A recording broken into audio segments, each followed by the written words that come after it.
Alright, so were you ever wondering at what point can you actually kill Elias? And that's for the second Capstone Dungeon at level 70.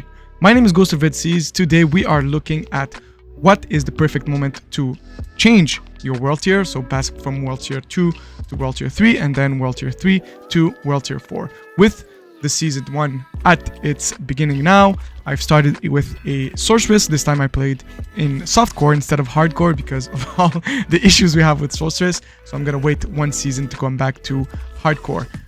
That being said, today's video is really straightforward. I want to show you guys that it is possible to defeat Elias pretty early. I did it level 54. It's just a matter of knowing what you do.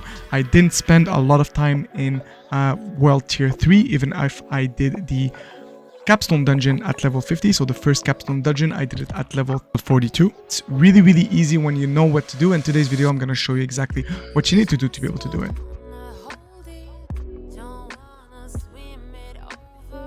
So starting off, you are going to create your new characters, keep the campaign, and use the seasonal realm to be able to get the new campaign. What's going to happen then, you can even choose veteran 1 or 2. I chose 1 for this one just to show you guys, but I actually played in world tier 2. First things first, you are going to click and claim your renown from what you've done previously, and then you are going to go straight ahead and do the seasonal content. So everything that is in green is seasonal, so just do the actual quest and you will be able to get not only Malignant hearts, but on top of that you will also level up. What we are aiming here is to get to level 15 to 16 to be able to also then straight away do some strongholds, because we will need to do them also for the seasonal journey. On top of that, if you see any Legion event, you can also go and do it right away. I tried my first one at level 10 because I saw it on the map and I wanted to get that beautiful XP.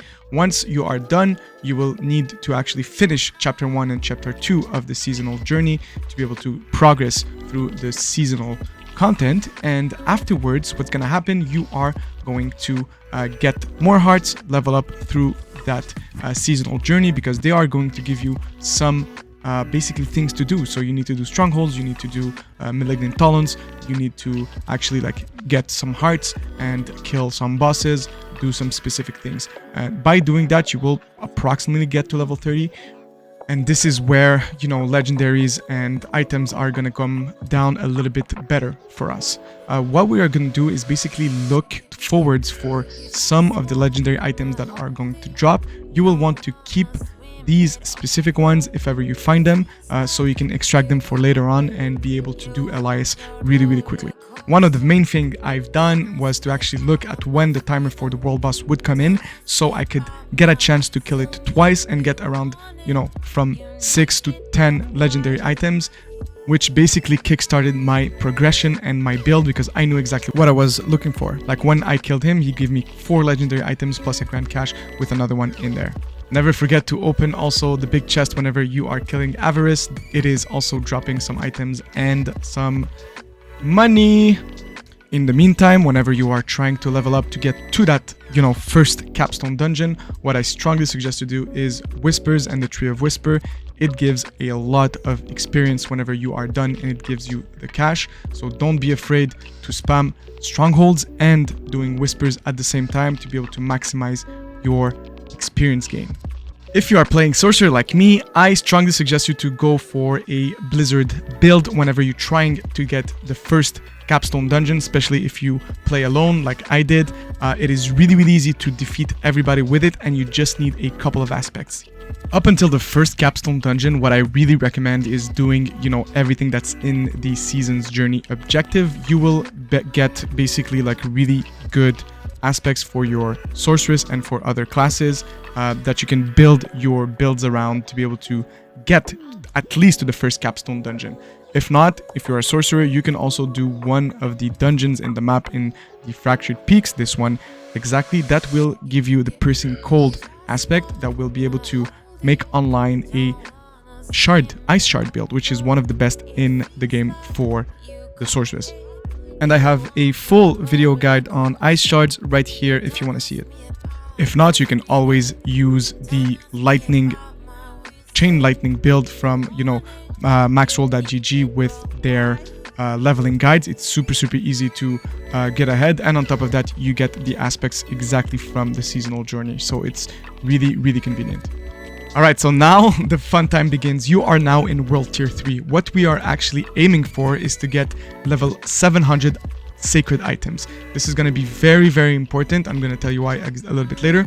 And what we are going to do this is basically we are going to take advantage of the fact that we're going to get way more experience in Nightmare Dungeons, and the fact that they boosted the number of items we get from defeating the last boss or the last objective in Nightmare Dungeons. So this is really good to do. We are going to do strongholds again, we are going to do whispers, and we are going to do hell tides. It's really important to not finish all of the strongholds, because the strongholds, they scale with your own level. So if you are level 46 like I am right now and you are in World Tier 3, if you go do a stronghold, they are going to be 2 or 3 levels over, so they are not going to be at level 55 or 57 like in the hell tides. So you give yourself a little bit of leeway to be able to find some sacred items.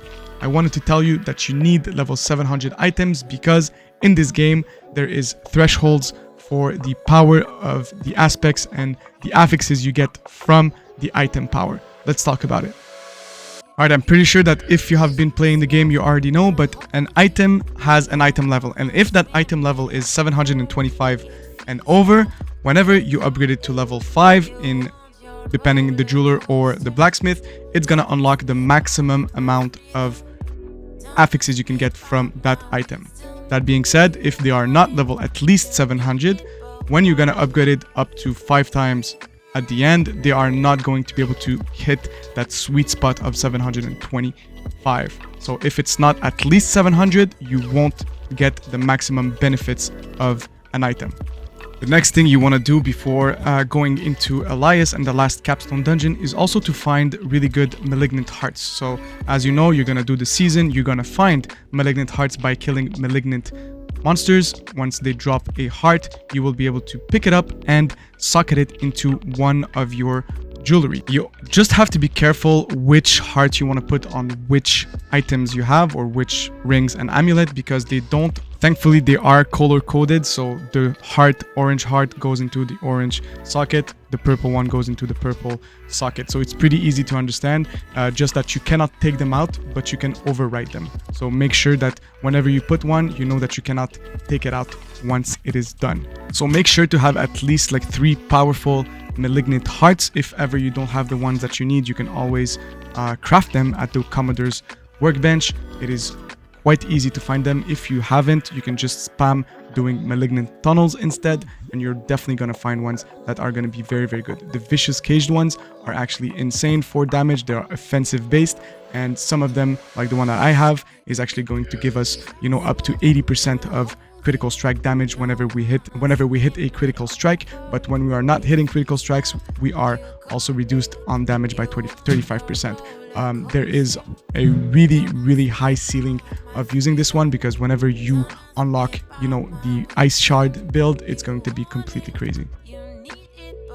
So now that we know that we need 700 items sacred, we need to upgrade them to level tier 5, have really good rolls on it and a little bit of aspect. You can enter the Elias fight. I'm probably sure you guys know exactly how to kill him already. We've killed him a bunch of times in the campaign, and on top of that with all your other characters. If you want to do it like me, do it really early.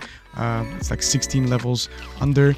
I really just suggest you to do one of the builds that I have right here and right here. The Blizzard build one is actually very good. You just need a staff with control aspect that you can find pretty easily. Find a good 700 item staff, upgrade it 5 times, put the aspect of control in there, stagger the boss, and you are going to completely destroy him. And don't forget to use Flame Shield if you have really hard issues with the boss and he is one-shotting you. This is actually going to help you mitigate at least the death, plus all of your defensive skills and Flame Shield whenever it is up. And there you have it, everyone. This is how I managed to defeat the Capstone Dungeon and Elias 16 level under the actual content. So it's pretty easy if you know what you're doing. You really want to get the most amount of aspects in the beginning, keep them in your stash, try to find the control aspect, try to find frozen tundra, the piercing cold, and the glacial aspects. And then you want to rush, you know, with your seasonal content, go to level 30-35, do a first boss, world boss, get, you know, to at least level 40, do your first capstone dungeon that is supposed to be for level 50. You can do it 10 levels before, like I did, if you have the right build. Once the one is done, you go in world tier 3, get your sacred items at level 700 and plus. You're gonna blast through nightmare dungeons to get lots of item and some experience, and without forgetting about hell tides with all the crafting materials they're gonna give you. It is a must. So whenever the hell tides are down, do nightmare dungeons, and whenever the hell tide is up, do those instead. And there you go, guys. If you do like this kind of content, please let me know in the comment. Let's have a discussion. Tell me what's wrong, tell me what you like, and we can keep this thing going on. If you do absolutely like this, leave a like and a subscription. It is a free and fantastic way to help this channel, and it gives me a really good feedback on everything. So my name is Ghost of Red Seas. Once again, peace. See you in Sanctuary, baby.